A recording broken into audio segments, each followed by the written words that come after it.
So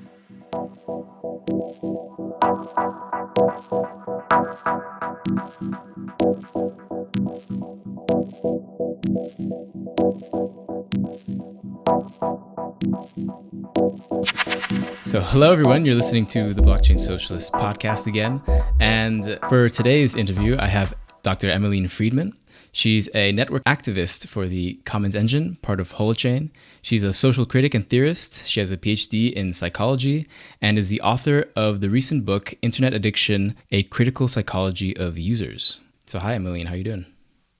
Good. Thanks. I'm glad to be here. Yeah, so you have a really interesting profile with your experience in psychology, in Holochain, and some left politics. So I'm curious to find out more about how you got into this really interesting intersection of all these different things.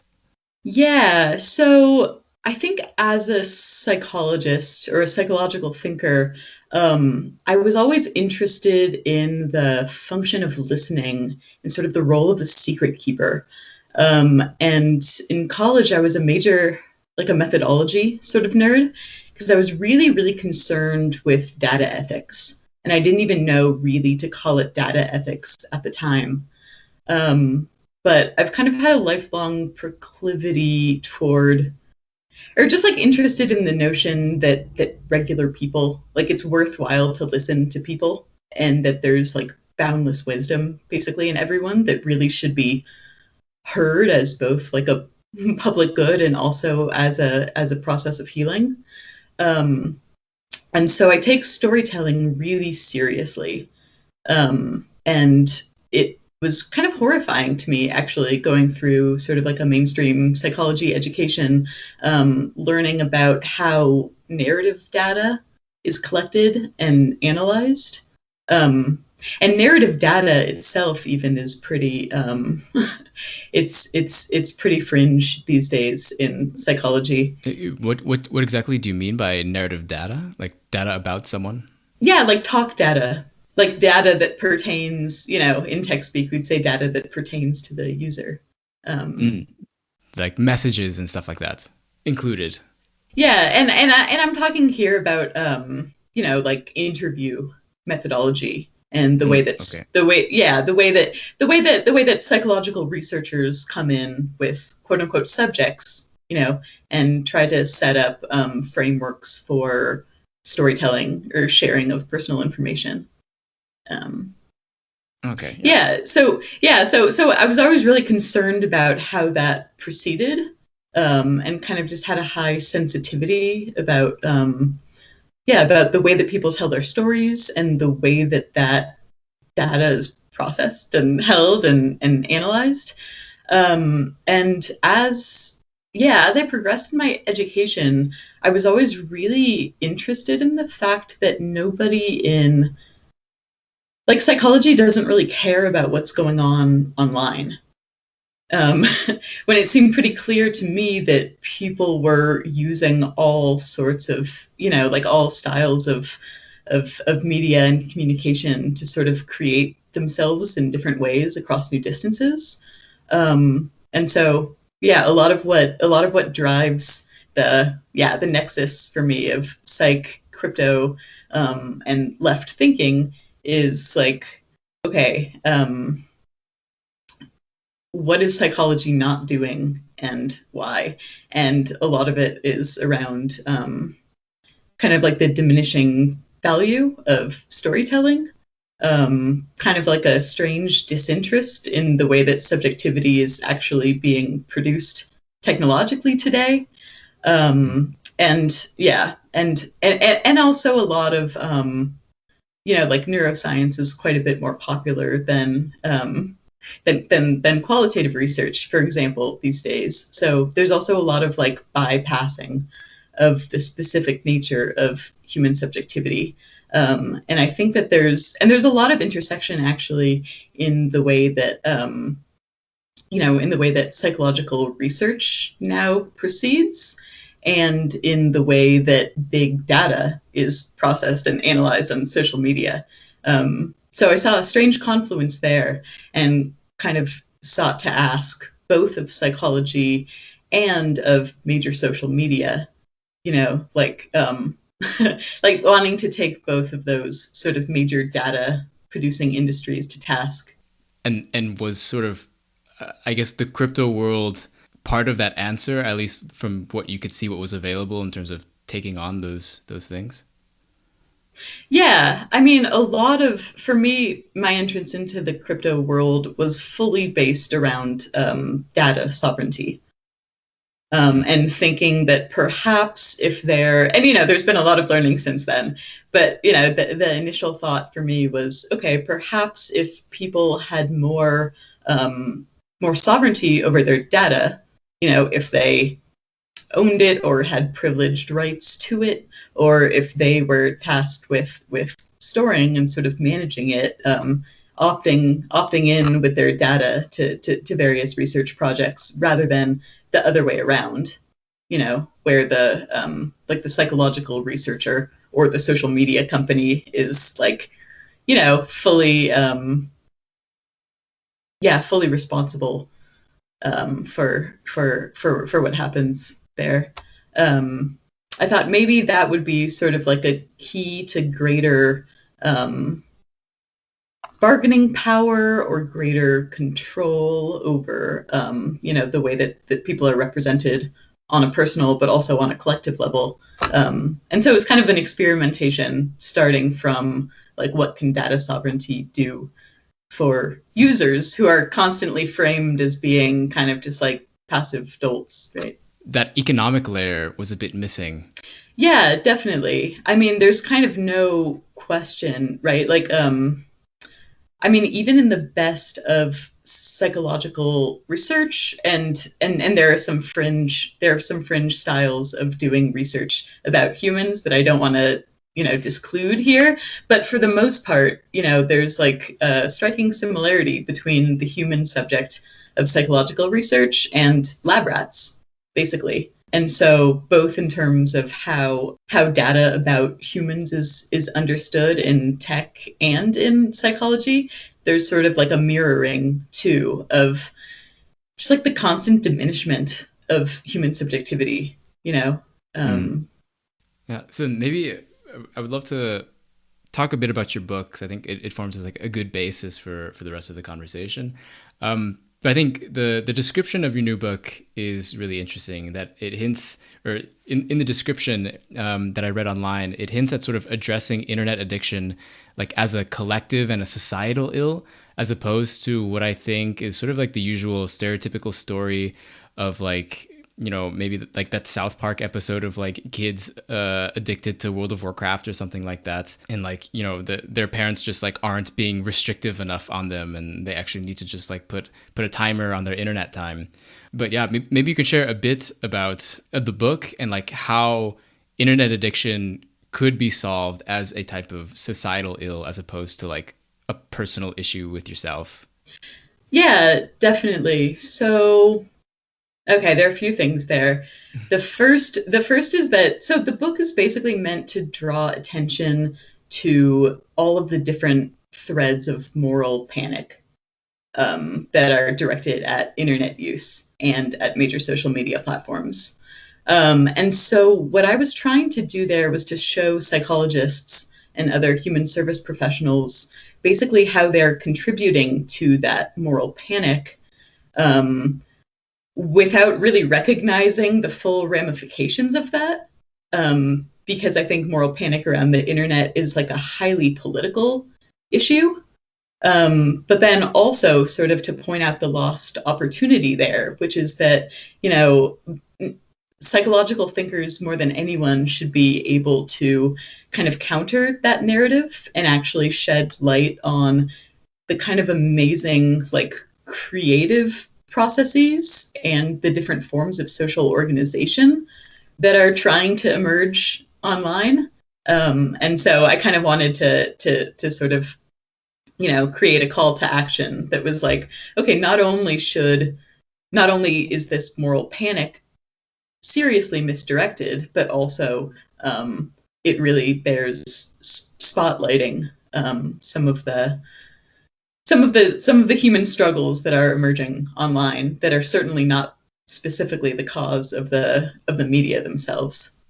And I presume that this moral panic that you're talking about is also partially, I mean, it is probably also very profitable for a lot of these type of social media companies, similar to, I guess, news broadcast, where you want to get as many watchers, get as many eyes on your content as possible. And one of the ways to do that is sort of like inducing panic.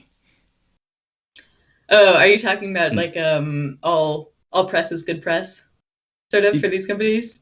Like kind of, but also I think like it sort of, I feel like there are probably mechanisms within social media companies that sort of exacerbate like the virality of like particular pieces of content that are maybe quite or not maybe just complete falsehoods, but they induce a type of emotion inside a person to like to keep watching and to keep reading and to keep looking, and at the same time it sort of induces a panic. I guess that's sort of how I understood it, but maybe it's something else.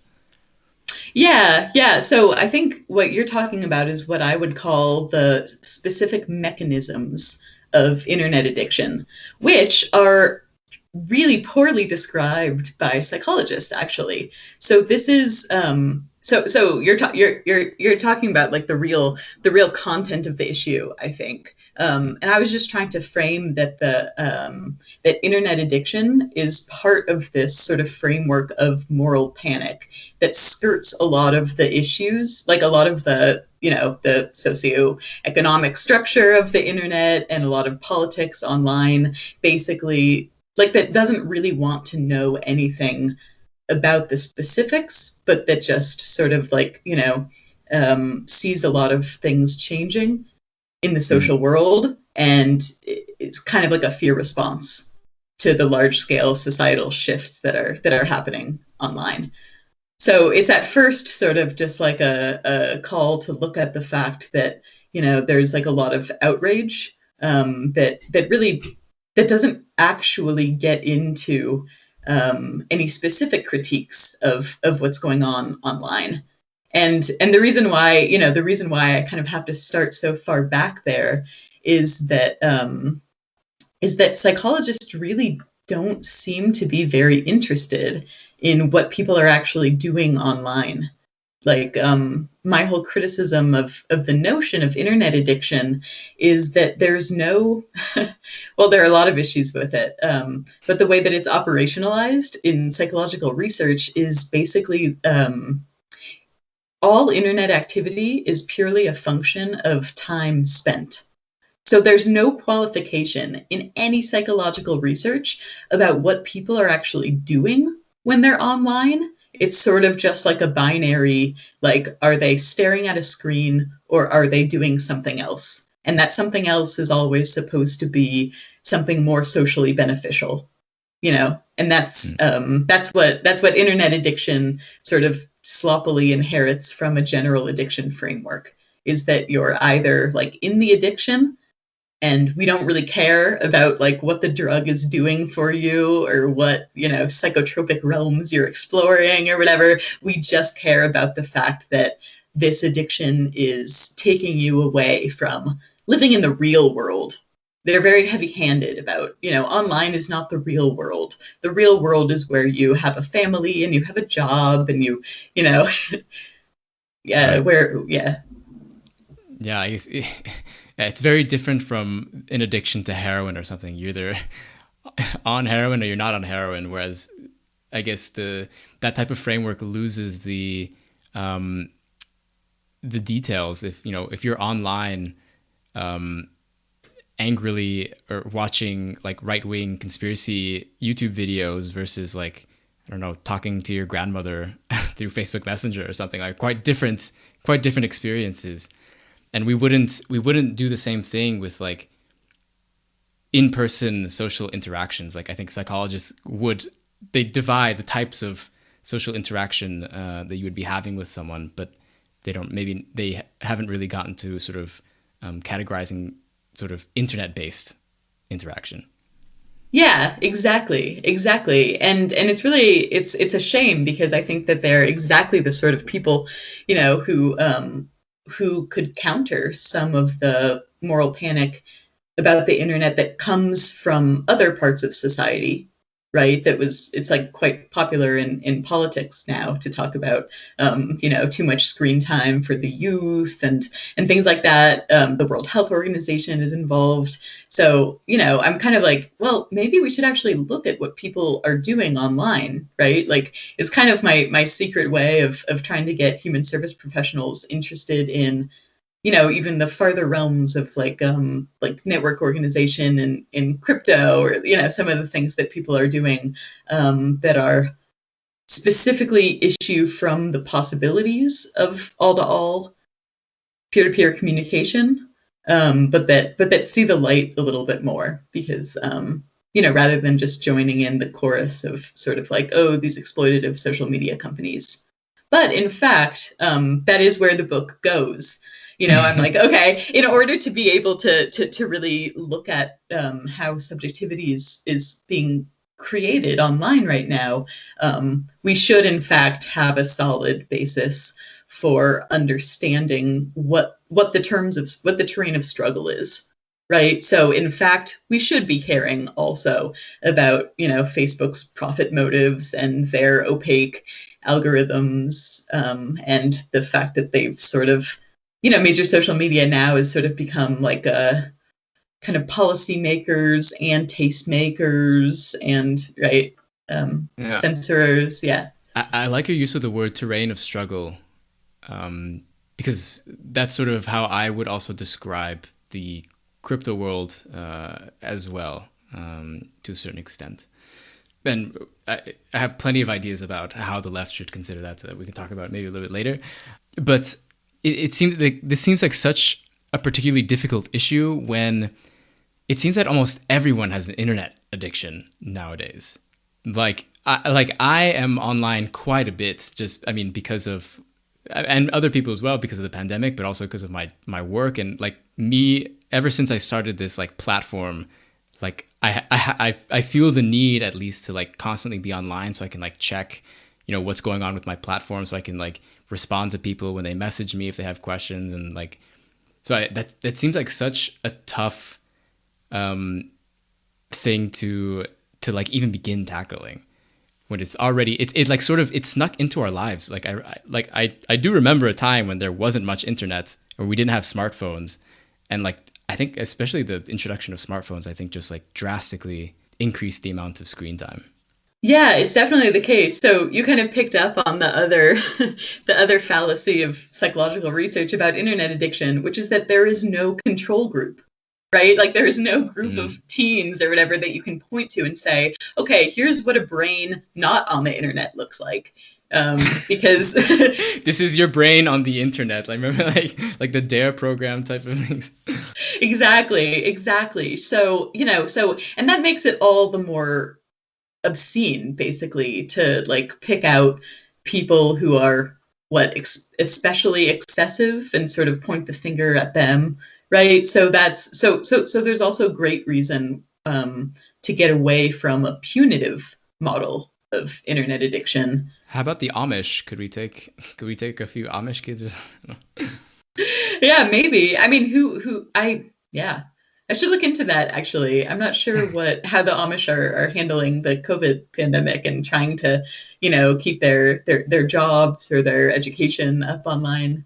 But the other part of that, right? The other part of that polemic of internet addiction is that I want everyone to get squirrely and think, oh my gosh, but I'm an internet addict too.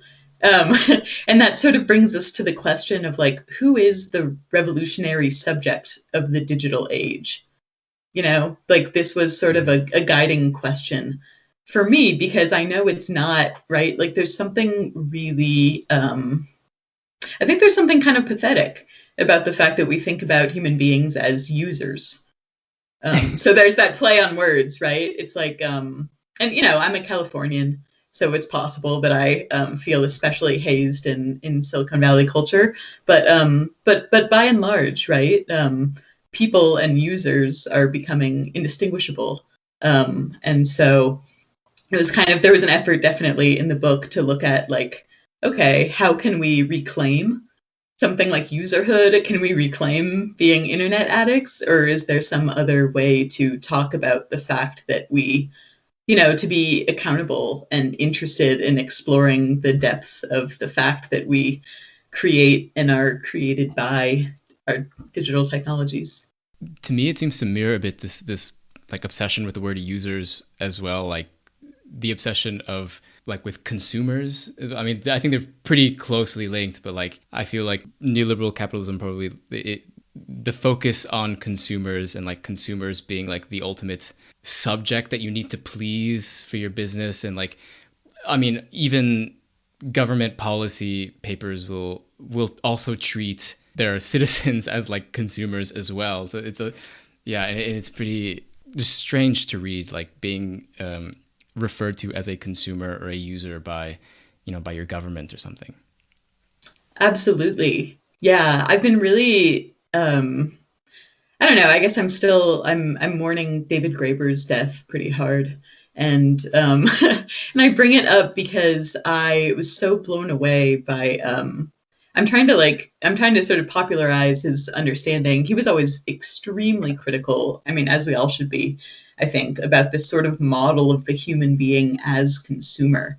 And he sort of posed this question in a talk I was reviewing recently, and it was sort of like, what if instead of talking about people as producers and consumers, or instead of production and consumption, we talk about care and freedom, Yeah. right? Because even because I was trying to work this out. I mean, just so you know, the book is an adaptation of my dissertation work.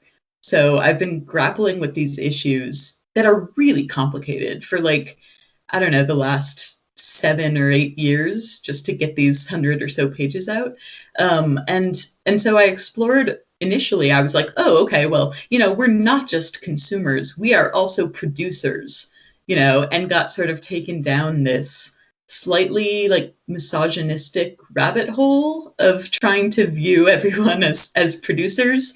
And I ended up in a place of like, okay, maybe we're on social media at least. If you look at the terrain of struggle as platforms that are rentiers of human social, they're taking rents on human social interaction, basically.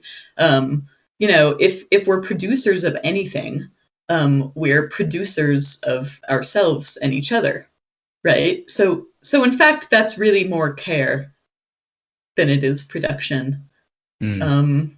And then the flip side to that, as Graeber would say, would be, it's not so much that we're consuming, it's that we are just sort of like trying to do the things we need to do in order to provide ourselves and each other like optimal conditions to continue doing that care, right? So care and freedom rather than production and consumption.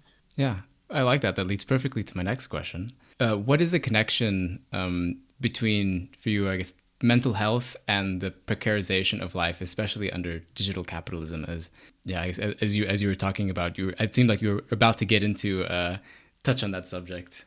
Yeah, definitely. And this actually goes back to what you were saying of like, well, aren't there actually, there are actually addictive mechanisms of these platforms. Like they are in fact optimized to, stir up as much outrage and anger.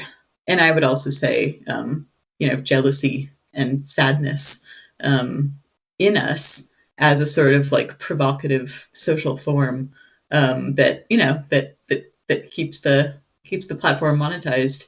But going back a little further, I think there's a whole set of techniques that are associated with neoliberal policies of austerity and of efficiency and of privatization that really operate quite similarly at the institutional level as they do at the individual level.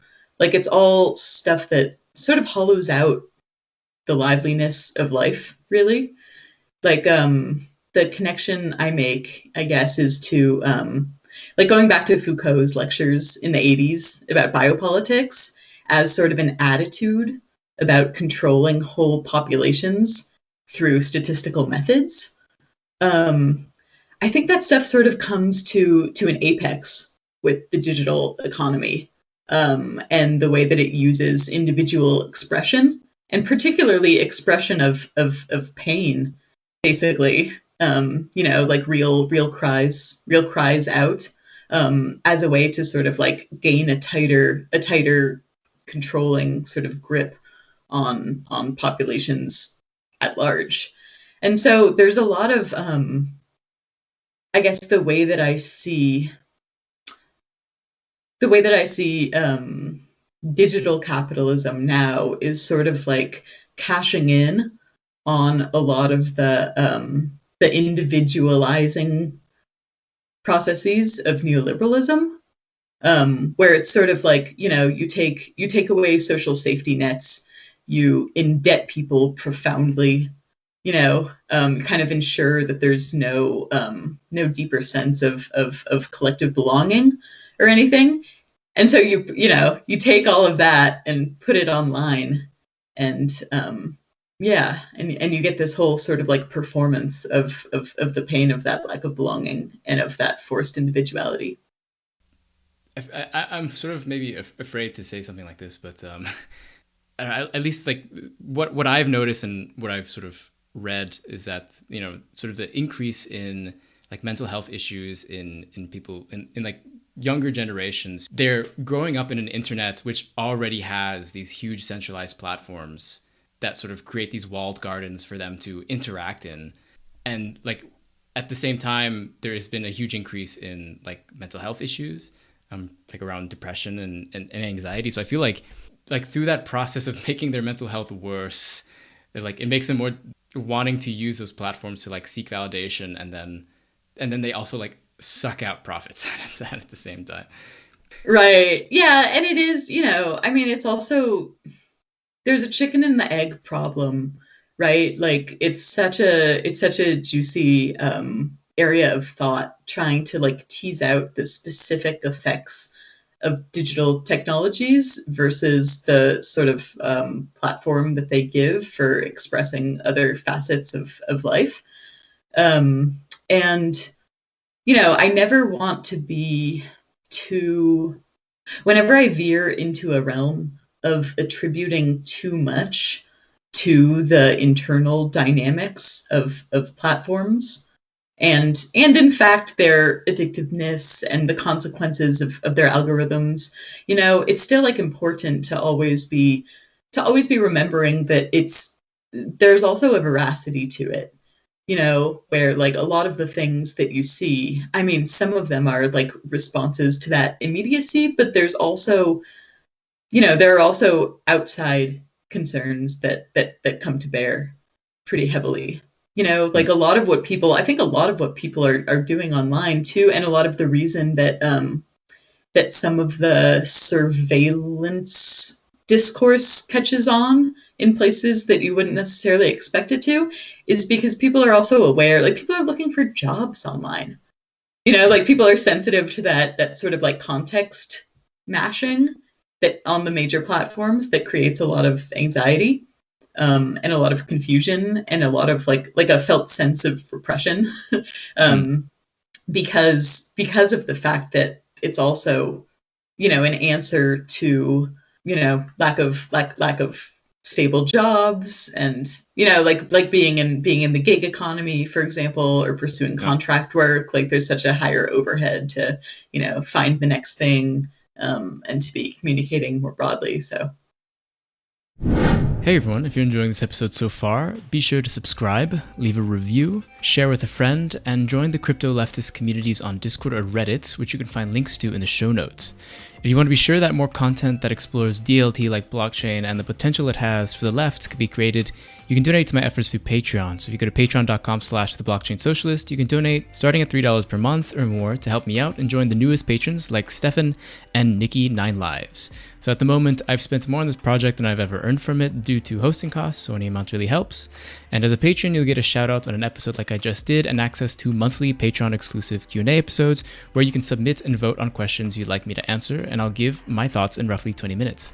On the latest Patreon exclusive Q&A episode, I gave my thoughts on the relationship between the rise of blockchain and the evolution of capitalism. Of course, I'll still be making free content like this interview to help spread the message that blockchain does not need to be used to further entrench capitalist exploitation if we put our efforts into it.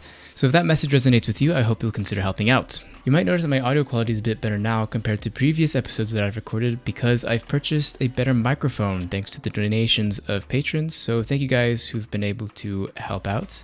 But I think that's enough from me. Let's get back to the interview with Emaline Friedman. So maybe we can start inching our way towards the crypto world. So what was your aha moment that got you into Holochain and the Commons engine?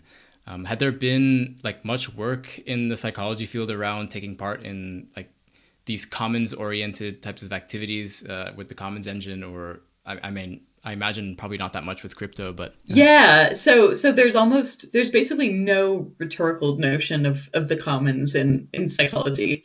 None at all. And that's, of course, kind of what you were saying about mental health being weaponized, right? It's not just tech platforms that have an interest in, or neoliberal policy creation that has an interest in maintaining the individual service user consumer, right? It's also psychology, because the sort of bounded individual is the figure to whom it peddles its services, right? So it's also quite difficult to find those spots in psychology. I mean, they're out there. There are community psychologies, and there are, for example, in the critical psychological realm, you see stuff like participatory action research. That kind of wants to take the focus away from the bounded individual and look more at not just at group processes, because that also exists in counseling, but specifically at peer-to-peer and group-wide and grassroots generation of knowledge and generation of that believes that people are the best at solving their own problems, basically. So there's almost none of that in psychology.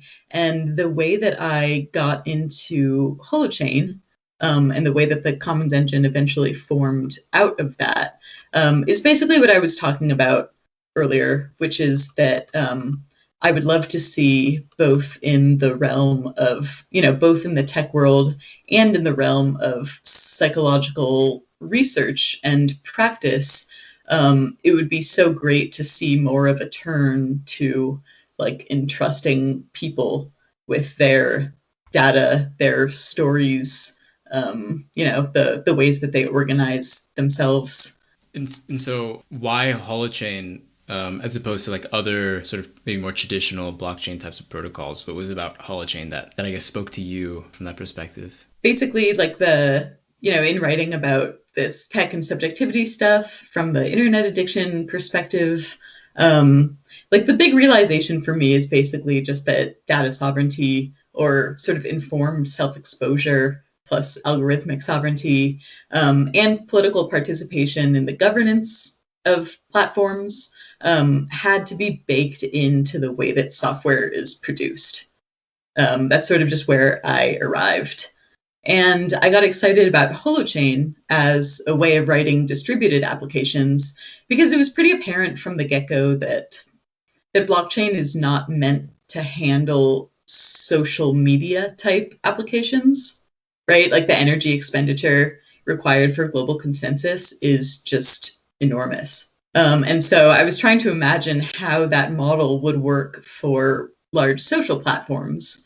And it's sort of just network-wide consensus is definitely not required for sort of just regular social uses. So, of course, it's a huge problem that client-server architecture puts Facebook, the company, in the middle of intimate social interactions, but I still don't think that means that you need banking-grade clearinghouse processes, to sign off on those communications either. So to me, it was sort of like a middle ground, because if you I'm not sure how familiar with Holochain you are, but basically it just takes the immutable records of blockchain and uses like a BitTorrent style like peer-to-peer verification process. Yeah, I mean, these social media platforms using like more traditional blockchain architecture in general, I found to be quite unsatisfying in terms like they're usually like built around this sort of like Chuck E. Cheese economic model where like you have to you can get like a bunch of free tokens or something like that, and then you have to, if you like watch videos, you'll get tokens, but you also have to like pay $5 or something like that in order to pull out your tokens, or you have to reach just like a ridiculous amount of number high of tokens in order to get stuff out. And it's sort of, yeah, it just reminds me of like being a kid and like going to Chuck E. Cheese and like asking my mom for like more money so I can do arcade games, just so I can get the tickets to, so that maybe if I keep doing the Wheel of Fortune game, I'll get the big prize enough so I can get the PlayStation 2. It's like 1 million tickets. Yeah, and you end up spending so much money, and then you only end up with those little, like a ring pop or something like that, right? Yeah. You paid $20 ring pop, but no, yeah, I mean, there's also, I like that you bring up the issue of, I feel like there's kind of like a hangover from major social media style understanding of sociality on those platforms. Like, what's interesting to me, and also Holochain doesn't have like a native token. Like, there's no need to have tokenomics anywhere in a Holochain app, which I love, because like the whole revelation of the social struggles of digital platforms is basically like the value of data in and of itself. And the fact that there is effort to monetize data rather than just using the value of data directly. To me that's the terrain of major social media, and that is precisely the imperative that makes it such a toxic form of social engagement, right? So to me, it's sort of like, okay, why not just politicize data in itself, rather than continuing to parrot big social media companies by insisting that it turn back into money and then redistribute that.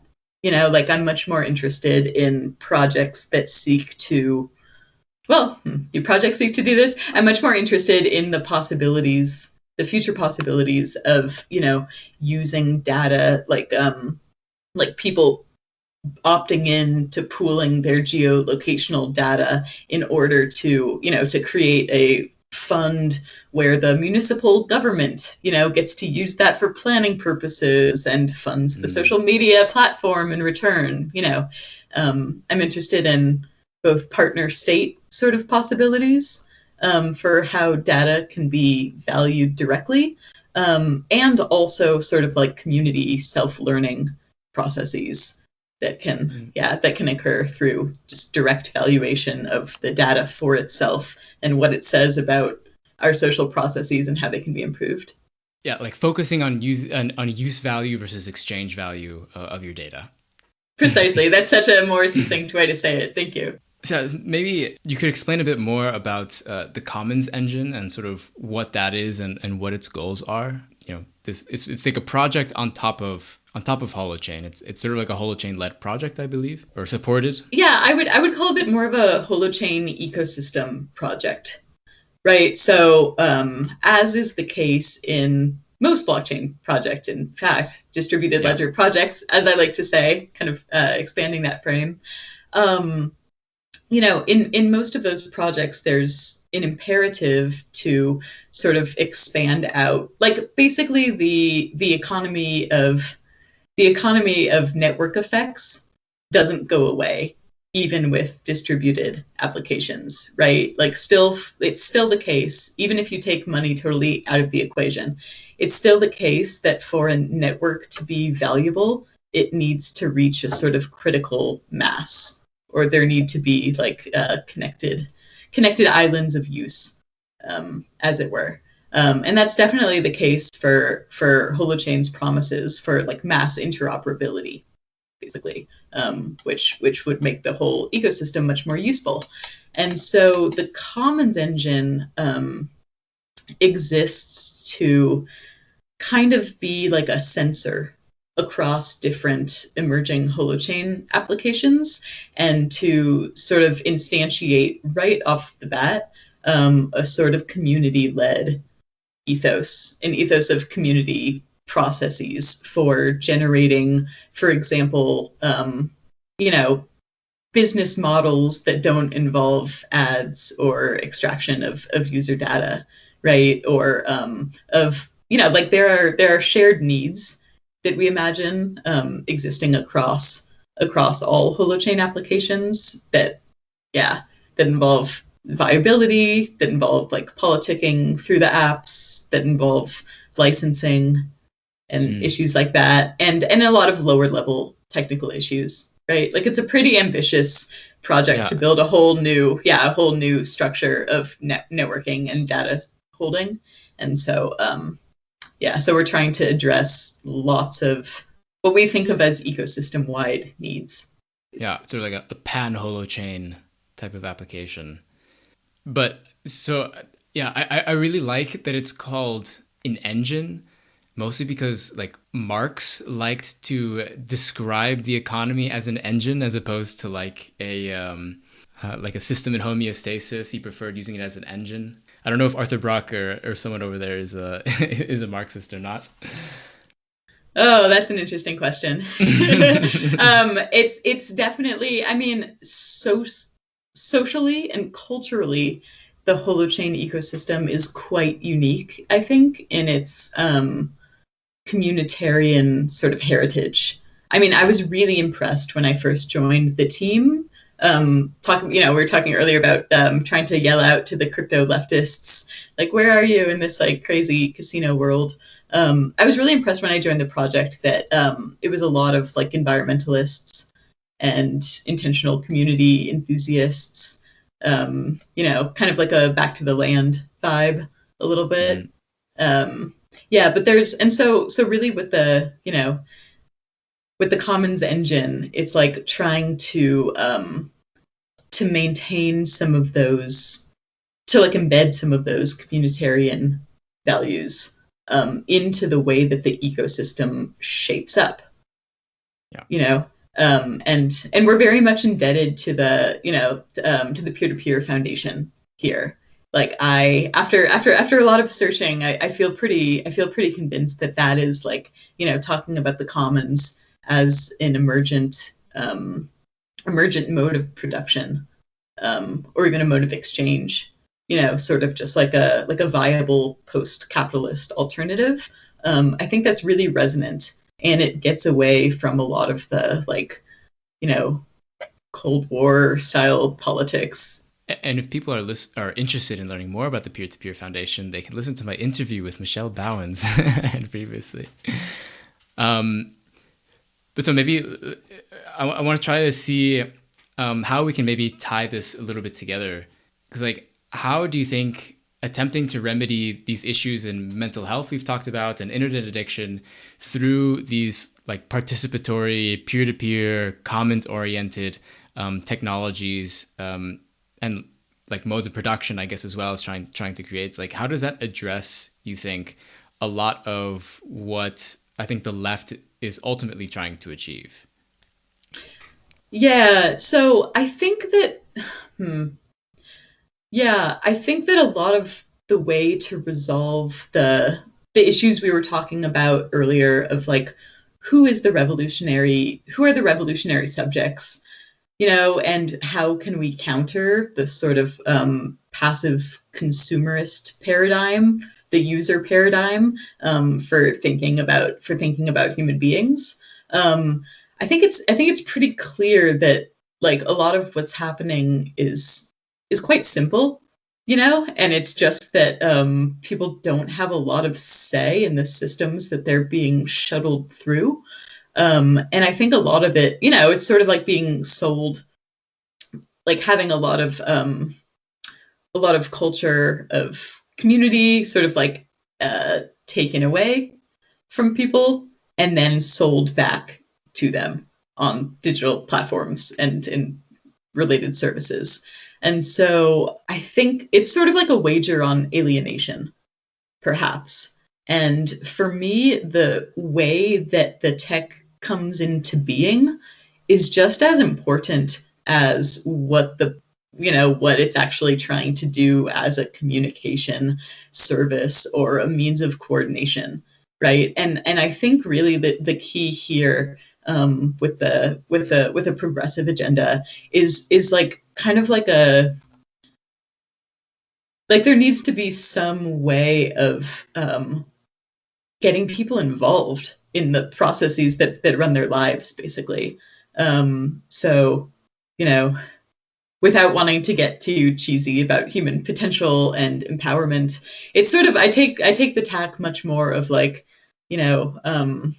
if we can't dance, I don't want to be part of your revolution. It's more just that like I think that the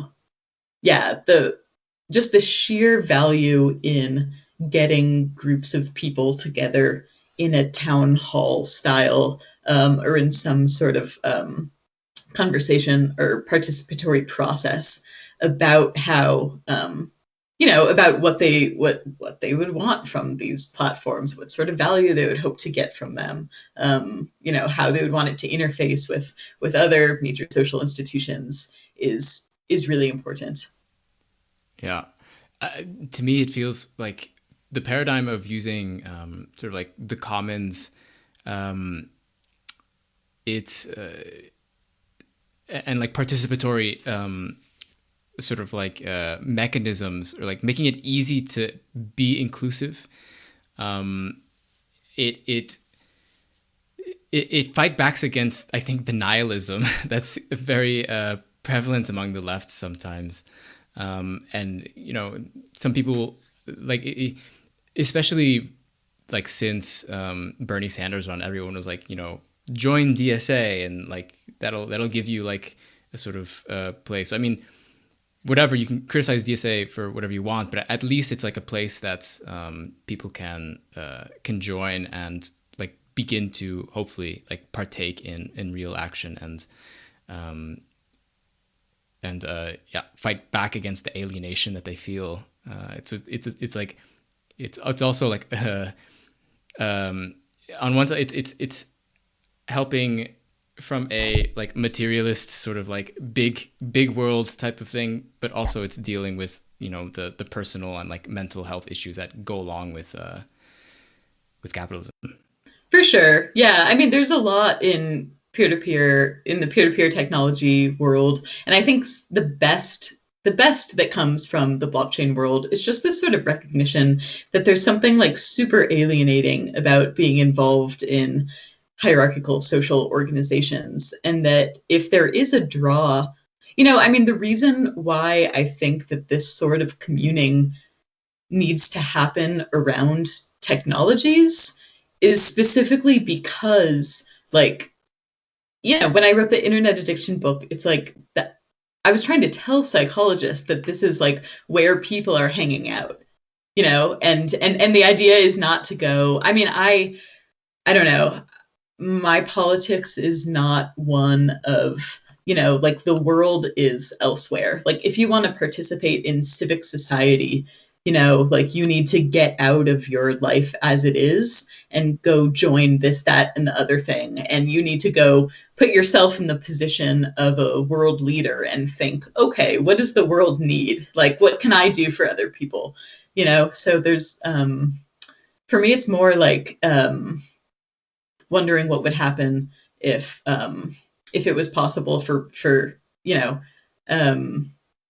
people to have more say in what's going around them, like right where they're at, rather than sort of trying to broach the huge, lofty ideas involved in like solving all the world's problems. Like just shining that light of consciousness back onto smaller group processes for me is like a really important start, right? Yeah. And do you think, because from what I've read quite a bit from from things published out of Holochain and from you as well. Do you think recognizing sort of non-monetary value flows is like part of the solution to this like alienation problem? Yeah, absolutely. I do, and I think that is, you can look at wealth in so many different ways, right? And I think absent meaningful participation in groups, people fall back on monetary wealth. And I mean that's kind of a statement. That's like a larger statement on capitalism writ large, right? Yeah. It's sort of like you get this like abstract value form in exchange for all these other facets of life that it then covers over. And so that's a big part for me of thinking about what data can do or how it can be used, is just like, okay, if we cut out this monetary intermediary, then we're just sort of left with like the sheer unwinding power of the knowledge that emerges in a space once people are gathering together, and even short of like loftier projects that would want to use data for like larger state organized projects, which I definitely am interested in and would support. There's kind of like, I think I'm interested in this moment of like people being sort of like at ground zero with a bastion of shared knowledge, or like a like kind of left alone with their shared memory, basically. Mm-hmm. Yeah. So I'm curious to hear, because I ask a lot of people this question just because I want to hear other people's experiences. But what has been your experience with speaking with maybe other people who are on the left about crypto or about Holochain and the Commons Engine?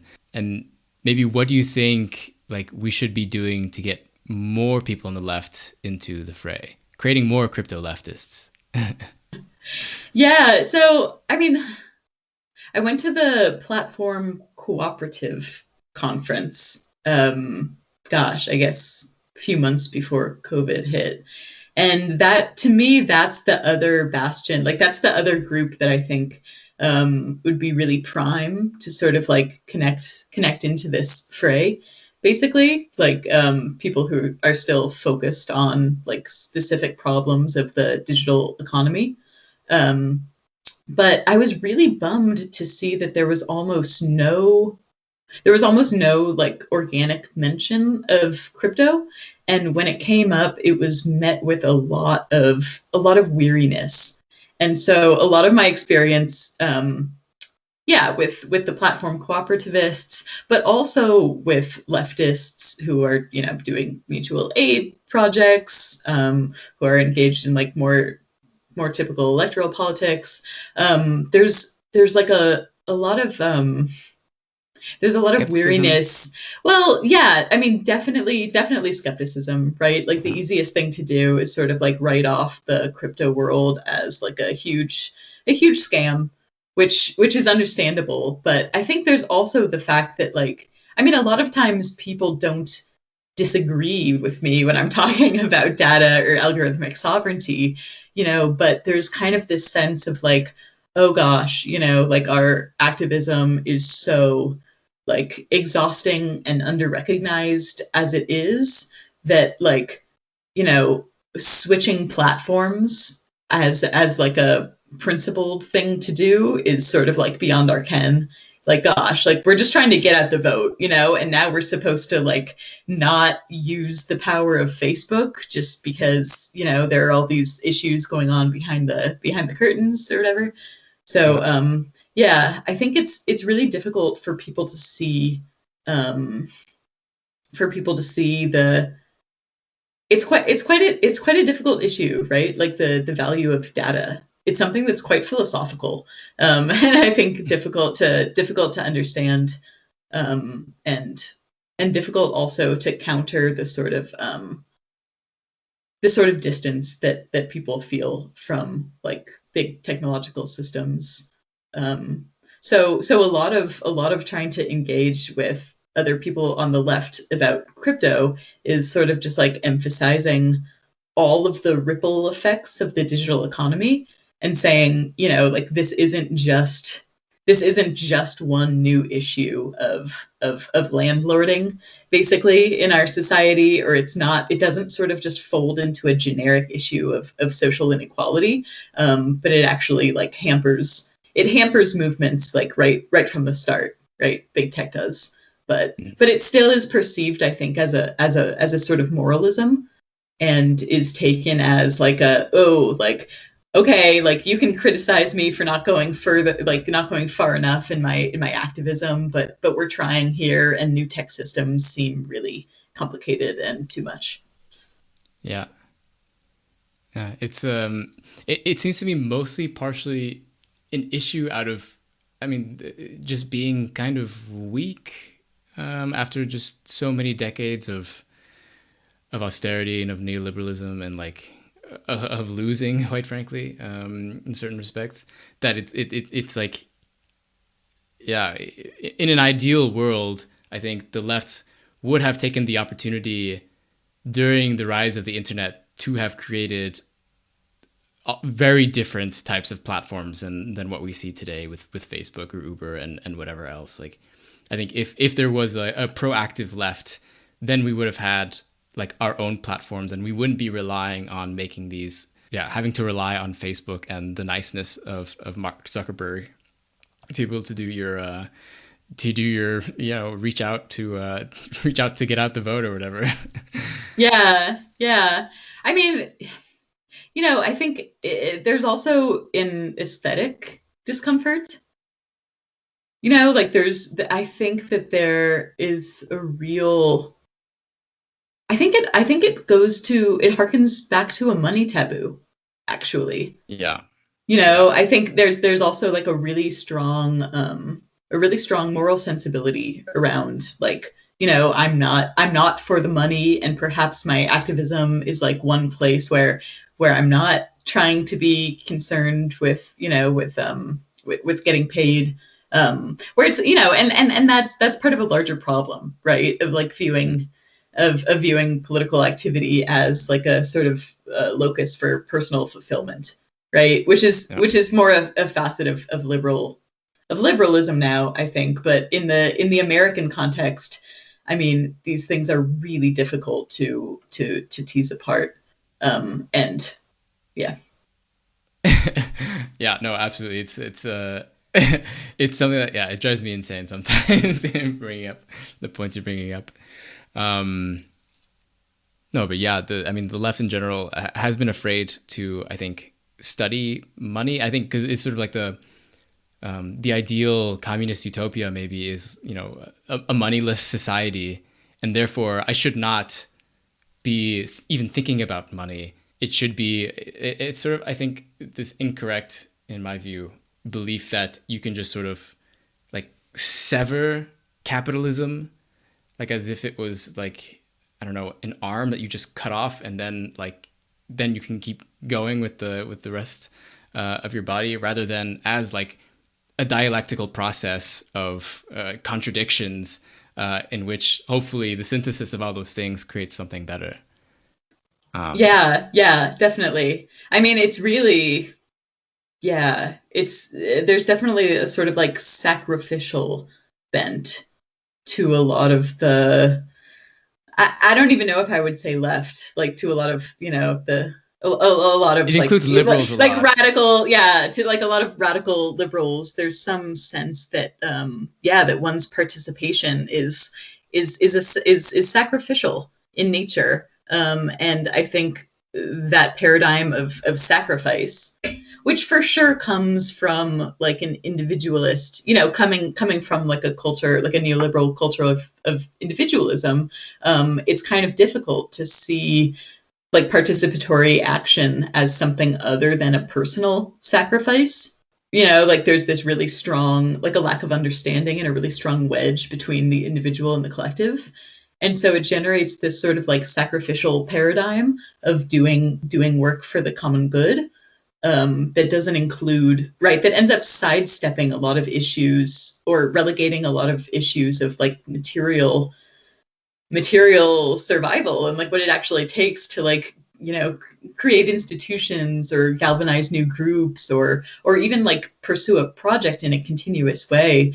Like it pushes that out to the fringe. And yeah, it's this mentality that I feel like is more it's been putting the left at a very defensive position, in a very like reactionary in terms of like reacting to whatever new strategy that the right or whatever capitalism sort of throws at us, and so we don't have like the mechanisms already in place on how to respond to things or like to prevent things from happening in the first place, because we're sort of standing on thin ice, it seems like, all the time. Yeah, and that reactionary, you know, that sort of reactionary mode is very much like, you know, I mean, it worked, right? Like the sort of framework of political recognition as like the sole thing that one could hope for worked, right? Like the recognition of individuals and in all of their differences. Yeah, you on one side you have your work, and then on the other side, in which you get paid, and then on the other side you have your volunteering, and that's where you do your good stuff.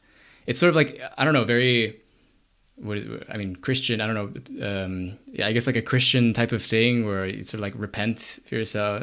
Yeah, it's very it's not a very cohesive, I guess. It's not a good way of looking at it if you want to build a lasting movement. Right, exactly. It's this whole sort of like life is elsewhere sort of thing, and I think that creates, right, like, to me it's a bummer to have to tell leftists, like, you know, you're going to need like the state of the art tools in order to do your work, right? Because it really reflects this larger sense that, you know, like that's the big game. That's the big game. You know, like we're here doing our like small is beautiful sort of like, you know, we're doing macrame, and so, you know, like we don't want to political engagement or like some watered down form of it as sort of like a refuge space from an already lost superstructure. Right. So maybe to finish it off, maybe you can tell us where people can keep up with you and your work. Yeah, definitely. So I am kind of unwittingly on Twitter. You can find me there. It also links to my Medium publications. You can also find me on my personal website, which is herlinus.com. And I also run a group called Solidarity Club, and that meets every other week on Wednesdays. I can put links to that there too. Yeah, sure. I'll put all the links in the show description so people can check them out. Awesome. Thanks. Well, thanks a lot for taking the time, and we'll definitely stay in touch. Definitely.